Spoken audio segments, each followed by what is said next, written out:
ભૌતિક વિજ્ઞાન ધોરણ 12 પ્રકરણ 4 બે સમાંતર વિદ્યુત પ્રવાહ વચ્ચે લાગતું ચુંબકીય બળ વિશે આપણે સમજવું છે.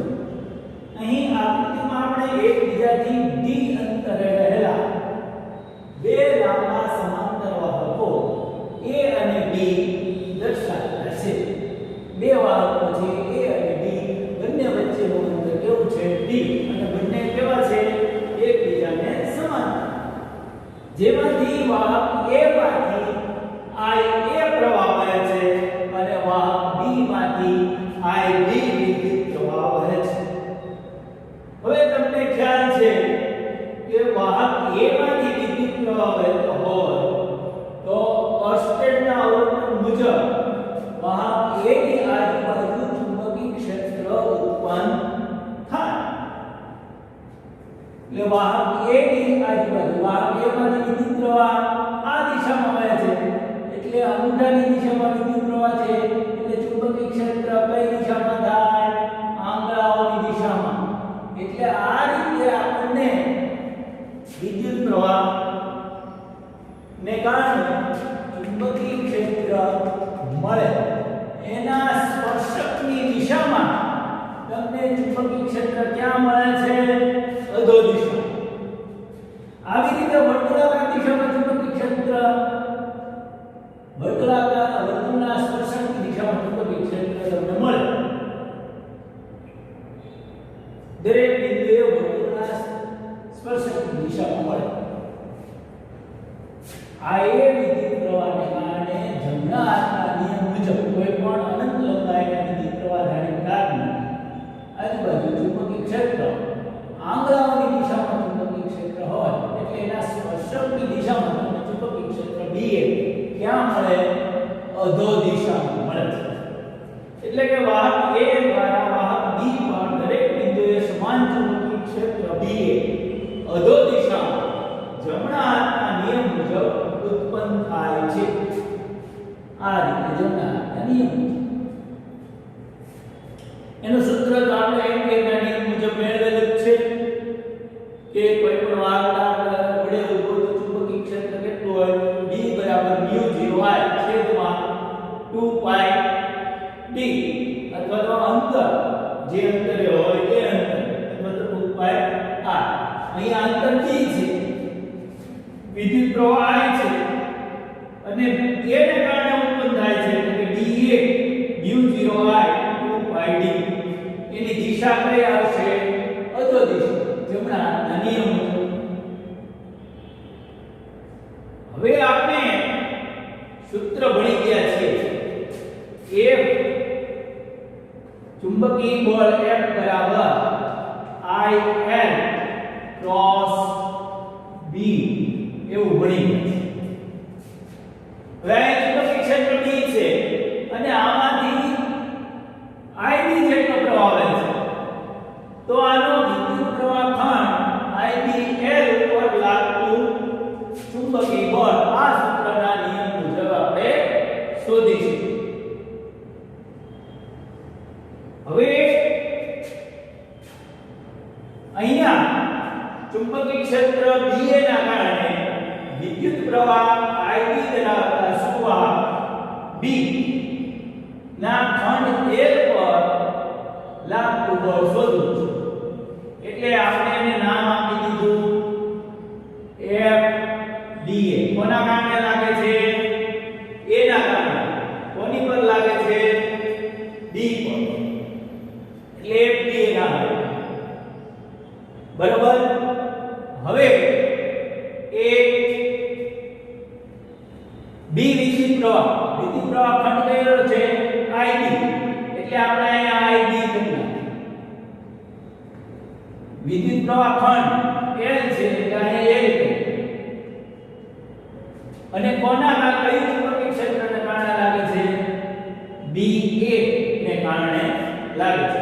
એટલે આપણું સૂત્ર આવું મળે: FBA બરાબર IBL ક્રોસ BA. હવે IBL આ રીતે છે. જ્યારે BA અધો દિશામાં છે એટલે બંને વચ્ચેનો ખૂણો કેટલો થાય? 90 ડિગ્રીનો થાય.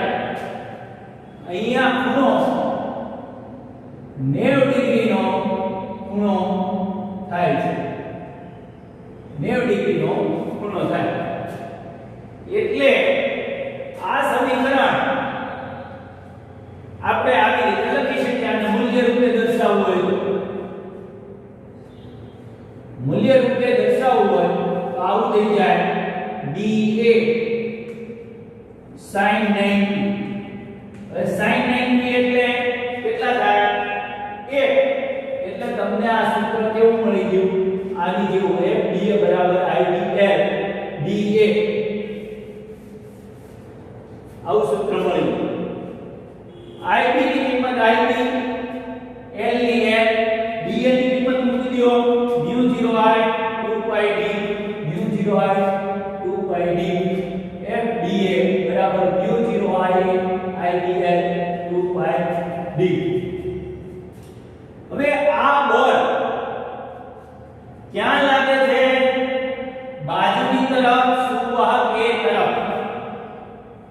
તો કે IB L ક્યાં છે? આ દિશામાં. dA નીચેની દિશામાં. તો જમણા હાથના નિયમ મુજબ dA ક્યાં લાગે? બાજુની તરફ, વાહક A તરફ લાગશે. એટલે કે ચુંબકીય ક્ષેત્ર dA ને કારણે વિદ્યુત પ્રવાહ IB ધરાવતા સુવાહક B ના વિભાગખંડ L પર બાજુની તરફ A ની દિશામાં ચુંબકીય બળ કયું લાગે? FDA. આ બળ B ના વિભાગખંડ L પર એના કારણે લાગે છે, માટે એને નોટેશન FDA આપ્યું છે. હવે આ જ રીતે હવે મિત્રો તમે સમજી ગયા છો ચુંબકીય ક્ષેત્ર B કોના કારણે લાગ્યું? A ના કારણે. વિદ્યુત પ્રવાહ A ના કારણે. જમણા હાથના નિયમ મુજબ એની દિશા કઈ? અધો દિશા. એનું મૂલ્ય μ0I 2πd. હવે આ ચુંબકીય ક્ષેત્ર લાગે છે અને આ વિદ્યુત પ્રવાહ કણ છે કયો? IDL. તો F બરાબર I ક્રોસ B ના આધારે આપણને આ સૂત્ર મળે FDA એ vector FDA IDL cross BA. પણ IDL અને BA વચ્ચેનો ખૂણો કેટલો છે? 90 ડિગ્રી. એટલે એનું મૂલ્ય લેવું હોય તો FDA બરાબર IDL BA sin 90 થાય. અને sin 90 એટલે એક હોવાથી આપણે કેવું લખી શકીએ? FDA બરાબર IDL BA. IDL BA ની કિંમત મૂકી દીધી μ0I 2πd. એટલે તમને સૂત્ર મળી ગયું FDA μ0I IDL 2πd. અને એની દિશા જમણા હાથના સ્ક્રૂના નિયમ મુજબ FDA ની દિશા ક્યાં મળશે? વાહક A તરફ મળે છે. હવે આ જ રીતે આપણે A ના વિભાગખંડ L પર B ના કારણે લાગતું બળ શોધીશું. એ બળને નામ કયું આપી દીધું? FAB. એ કેટલું હોય? FDA ના મૂલ્ય જેટલું પણ કઈ દિશામાં હોય? B દિશામાં હોય. આથી FAB બરાબર -FDA થાય. એ કઈ રીતે જોઈએ?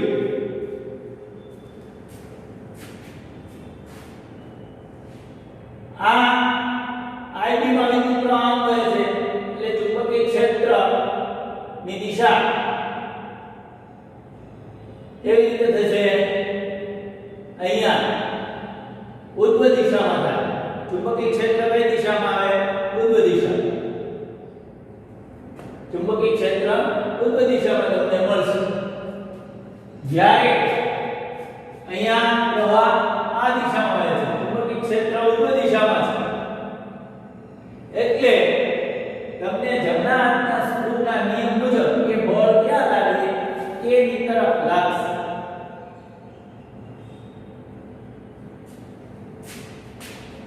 જો હું અહીંયા દર્શાવું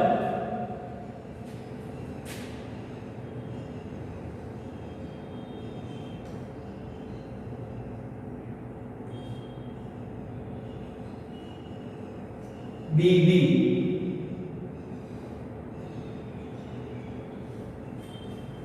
આ કયો છે વિદ્યુત પ્રવાહ I A N તો જમણા હાથના સમૂહના નિયમ મુજબ I ક્રોસ B એટલે આ તમને બળ મળે આ બાજુ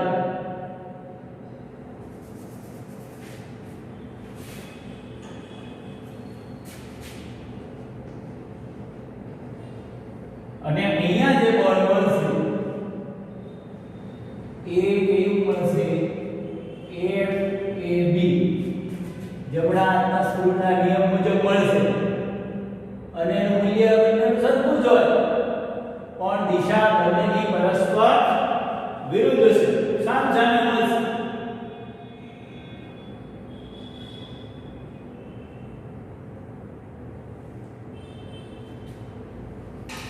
બરોબર ખ્યાલ આવી ગયો મિત્રો કારણ કે ચુંબકીય ક્ષેત્રની દિશા વિરુદ્ધ દિશામાં I A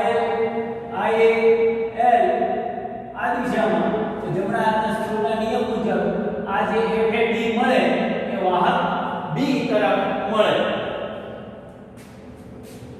બંનેનું મૂલ્ય સમાન અને દિશા પરસ્પર વિરુદ્ધ છે હવે આના ઉપરથી ખ્યાલ આવી જાય કે એક જ દિશામાં જો પ્રવાહ વહેતા હોય તો તે બંને એકબીજાને આકર્ષે છે પરંતુ જો દિશા ફરી જશે વિરુદ્ધ દિશામાં જશે પ્રવાહ વિરુદ્ધ દિશામાં જતો હોય તો શું થશે જો પ્રવાહ અહીંયા વિરુદ્ધ દિશામાં જતો આ IAL ની દિશા વિરુદ્ધ હોત તો પ્રવાહની દિશા વિરુદ્ધ હોત તો અહીંયા શું થાય જમણા હાથના સ્ક્રૂના નિયમ મુજબ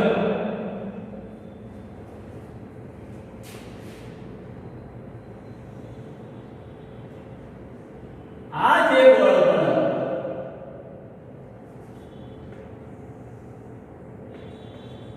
કયું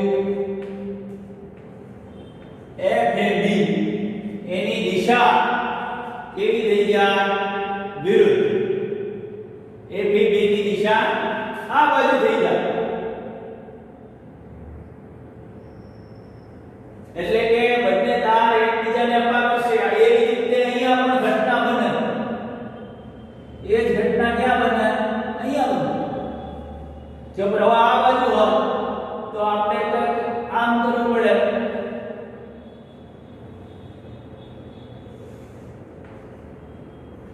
આને લઈ લઈએ IDL તો તમને બળ આ બાજુ મળી જાય એટલે બંને તાર એકબીજાને કેવા થઈ જાય અપાકર્ષક બંને તાર એકબીજાને અપાકર્ષક હવે FBA નું એકમ લંબાઈ દીઠ મૂલ્ય એકમ લંબાઈ દીઠ મૂલ્ય એટલે આ એક છે અને છેદમાં આવી જાય તો FBA એકમ લંબાઈ દીઠ મૂલ્ય થઈ જાય એટલે અહીંયા L L આ બાજુ આવી જાય તો એને આપણે નોટેશન આપી દીધું એ નિશાનના FBA સ્મોલ FBA બરાબર mu 0 I A I ની છેદમાં 2 pi t કે FBA નું એકમ લંબાઈ દીઠ મૂલ્ય આપણને મળી ગયું FBA mu 0 I A I ની છેદમાં 2 pi d હવે આપણે એમ્પિયર ની વ્યાખ્યા સમજીએ એમ્પિયર ની વ્યાખ્યા આપણે આગળ સૂત્ર જોઈ ગયા કે FAB બરાબર mu 0 I A I d L છેદમાં 2 pi d હવે એ બંને માટે સમાન છે એટલે માત્ર આપણે F લખીએ હવે આ સૂત્રમાં mu 0 ની કિંમત 4 pi * 10⁻⁷ ધારો કે આ બંને ધારમાંથી 1 એમ્પિયર પ્રવાહ વહે છે કેટલો વહે છે 1 એમ્પિયર એટલે અહીંયા આપણે 1 ની કિંમત મૂકી દઈએ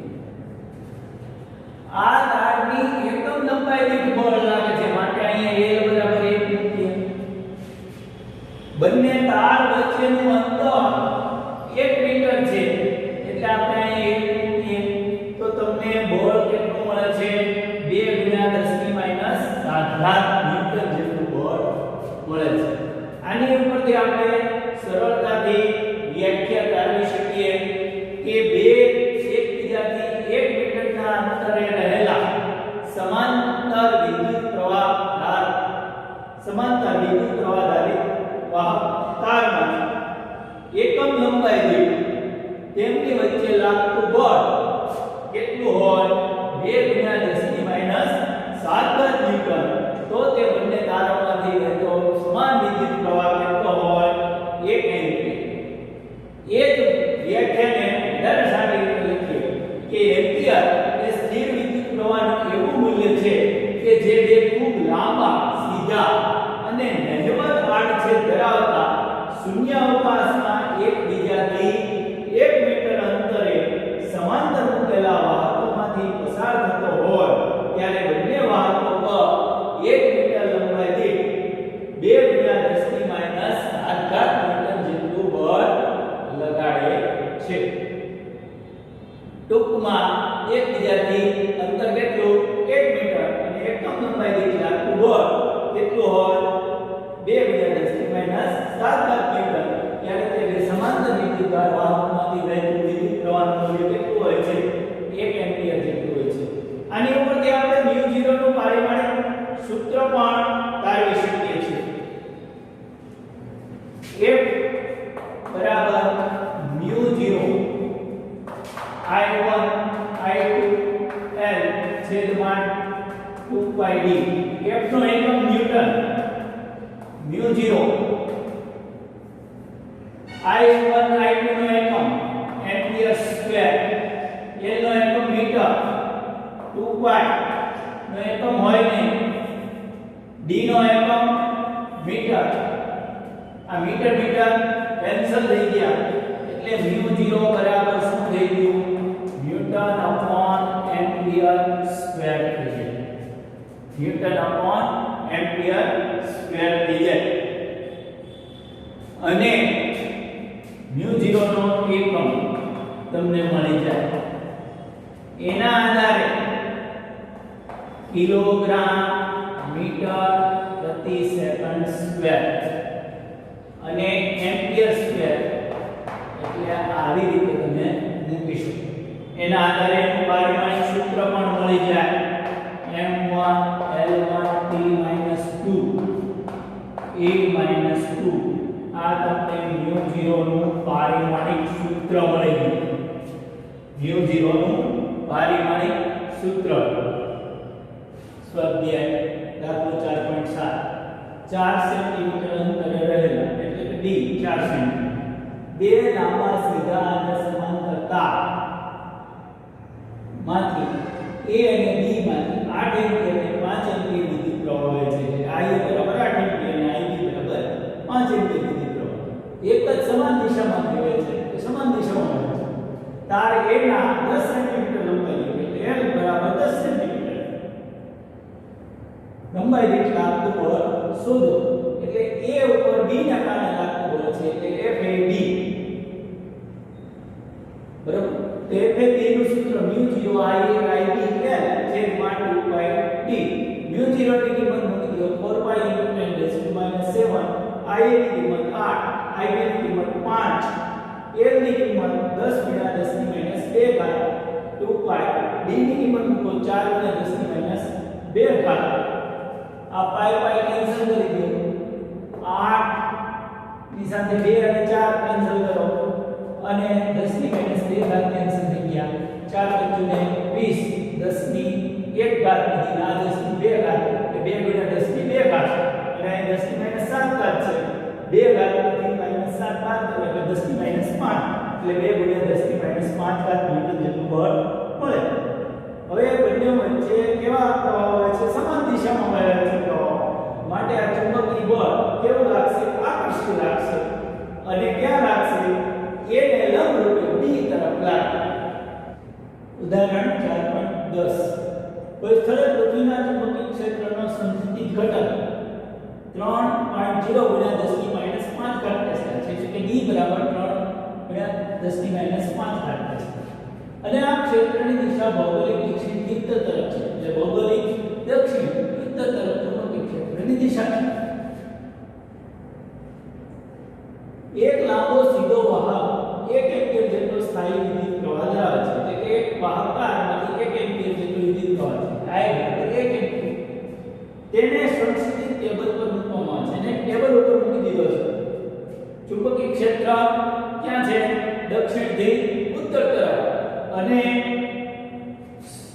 વિદ્યુત પ્રવાહ ધારી વાહકતા આવી રીતે મૂકેલો છે ચુંબકીય ક્ષેત્ર આ બાજુ છે દક્ષિણથી ઉત્તર તરફ તો તેમાંથી પસાર થતા વિદ્યુત પ્રવાહની દિશા એ પૂર્વથી પશ્ચિમ તરફ એટલે વિદ્યુત પ્રવાહ ક્યાં છે પૂર્વથી પશ્ચિમ તરફ બી દક્ષિણથી ઉત્તર તરફ આ દક્ષિણથી ઉત્તર તરફ ત્યારે એકમ લંબાઈ દીઠ લાગતું બળ કેટલું હશે બળ કેટલું કીધું એકમ લંબાઈ દીઠ હવે આપણે જાણીએ છીએ કે I જેટલા વિદ્યુત પ્રવાહ ધારી એ લંબાઈના તાર પર લાગતું ચુંબકીય બળ કેટલું થાય F બરાબર I પ્લસ P હવે F બરાબર I B sin θ નું મૂલ્ય લઈએ તો અને એકમ લંબાઈ દીઠ બળ લેવું હોય તો આ એક છેદમાં આવી જાય એટલે FL બરાબર IB sin θ હવે આપણે જોવું છે કે પેલો વિકલ્પ પૂર્વથી પશ્ચિમ તરફ એટલે ચુંબકીય ક્ષેત્ર ક્યાં છે દક્ષિણથી ઉત્તર તરફ અને પ્રવાહ ક્યાં છે પૂર્વથી પશ્ચિમ તરફ તો બંને વચ્ચેનો ખૂણો કેટલો બને છે 90 તો આમાં 90 મૂકી દો sin 90 તો sin 90 ની કિંમત 1 થઈ જાય એટલે F/L તમને IB મળે I ની કિંમત 1 B ની કિંમત 3 × 10⁻⁵ એટલે F/L તમને કેટલું મળે 3 × 10⁻⁵ અને F/L ને F નું એકમ ન્યૂટન L નું એકમ મીટર એટલે ન્યૂટન પ્રતિ મીટર જેટલું બળ મળે છે હવે આ બળની દિશા I ક્રોસ B હોવાથી અંદર તરફ એટલે કે નીચે તરફ હશે અધર દિશા મળે હવે વિકલ્પ B છે દક્ષિણથી ઉત્તર તરફ એટલે વિદ્યુત પ્રવાહ ક્યાં જાય છે દક્ષિણથી ઉત્તર તરફ ચુંબકીય ક્ષેત્ર પણ દક્ષિણથી ઉત્તર તરફ એટલે બંને વચ્ચેનો ખૂણો કેટલો થઈ જાય 0 હવે આમાં 0 મૂકો sin 0 0 થઈ ગયું એટલે F/L તમને કેટલું મળે 0 મળે એટલે કે એકમ લંબાઈ દીઠ બળ તમને કેવું મળશે 0 મળશે F/L તમને 0 મળે એકમ લંબાઈ દીઠ બળ તમને 0 મળે છે ઉદાહરણ 4.9 1 સેન્ટીમીટર ત્રિજ્યાના એટલે r બરાબર 1 સેન્ટીમીટર એટલે આ 0.01 મીટર 0.5 મીટર લંબાઈ એટલે L બરાબર 0.5 મીટર લંબાઈ નો સોલેનોઇડ 500 આંટા ધરાવે છે એટલે કેપિટલ N બરાબર 500 તો તેમાંથી 5 એમ્પીયર વિદ્યુત પ્રવાહ એટલે કે I બરાબર 5 એમ્પીયર તો સોલેનોઇડની અંદર ચુંબકીય ક્ષેત્ર કેટલું હશે B બરાબર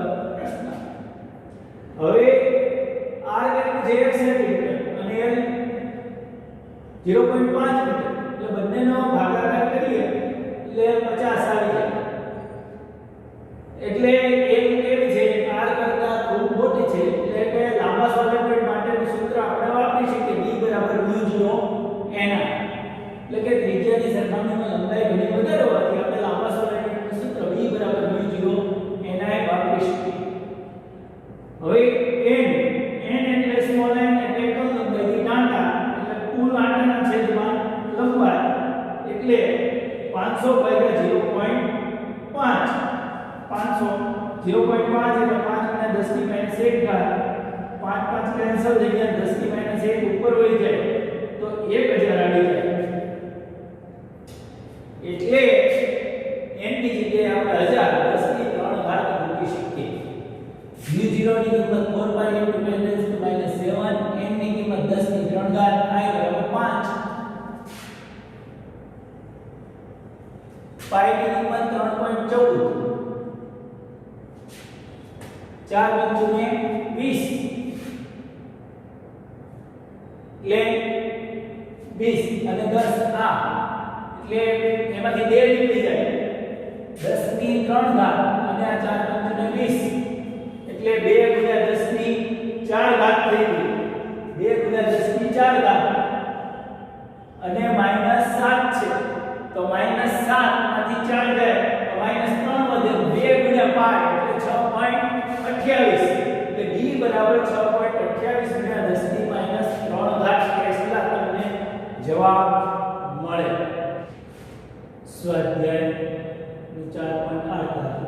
80 સેન્ટીમીટર લંબાઈ, એ લંબાઈ l બરાબર 80 સેન્ટીમીટર એટલે કે 0.8 મીટર. એક સોલેનોઇડના પાસ પાસેના દરેક આંટા 400 આંટા એટલે આવરણ દીઠ આંટા 400 છે અને આવરણ કેટલા છે 5. પાસ પાસેના દરેક આંટા 400 આંટા વાળા 5 આવરણ વીંટાળ્યા છે એટલે આવરણ દીઠ આંટા 4 છે અને આવરણ કેટલા છે 5. સોલેનોઇડનો વ્યાસ 1.8 સેન્ટીમીટર એટલે વ્યાસ 1.8 સેન્ટીમીટર. જો સોલેનોઇડમાંથી 8 એમ્પિયર વિદ્યુત પ્રવાહ પસાર થતો હોય તો એટલે પ્રવાહ I બરાબર 8 એમ્પિયર વહેતો હોય તો તેના કેન્દ્રમાં ચુંબકીય ક્ષેત્ર B નું મૂલ્ય શોધો. એટલે B કેટલું I કેટલો છે 8 એમ્પિયર, I 8 એમ્પિયર અને B પ્રશ્ન. હવે કુલ આંટા એક આવરણમાં 5 તો આવરણ દીઠ આંટા 400 એટલે 400 * 5 એટલે કુલ આંટા તમને કેટલા મળે 2000. હવે એકમ લંબાઈ દીઠ આંટા તો એકમ લંબાઈ દીઠ આંટા એટલે n બાય કુલ આંટાના છેદમાં લંબાઈ. કુલ આંટા 2000 ભાગ્યા 0.8 એટલે 2000 ભાગ્યા 8 ગુણ્યા 10 ની -1 ઉપર વહી ગઈ એટલે 2000 ના કેટલા થઈ ગયા 20000. 20000 ભાગ્યા 8 એટલે જવાબ તમને કેટલો આવે 2500 આવે. હવે આપણે ચુંબકીય ક્ષેત્રનું મૂલ્ય મેળવવું છે. વ્યાસ 1.8 સેન્ટીમીટર છે બરોબર અને લંબાઈ 80 સેન્ટીમીટર છે એટલે કે વ્યાસ એ ત્રિજ્યાની સરખામણીમાં લંબાઈ ઘણી વધારે છે એટલે લાંબા સોલેનોઇડનું સૂત્ર B બરાબર μ0 ni આપણે વાપરી શકીએ. μ0 ની કિંમત 4 pi × 10 7 એકમ લંબાઈ દીઠ આંટા 2500 વિદ્યુત પ્રવાહ 8. હવે 2500 * 8 એટલે 20000 થઈ ગયા. 20000 ના 4 ગુણ્યા એટલે 10 ની -7 હતી એટલે 10 ની -3 થઈ ગઈ અને 2 અહીંયા આંટા એટલે 4 ગુણ્યા 8 પાઈ એટલે 8 પાઈ એટલે 10 ની -3 ઘાત પ્લસ પાઈ એટલે 3.14 8 ગુણ્યા 3.14 કરો અને એટલે આ ગુણાકાર ભાગાકાર કરશો એટલે 2.5 ગુણ્યા 10 ની -2 ઘાત પ્લસ જેટલો જવાબ આવશે. તો વિદ્યાર્થી મિત્રો તમારો ખૂબ ખૂબ આભાર.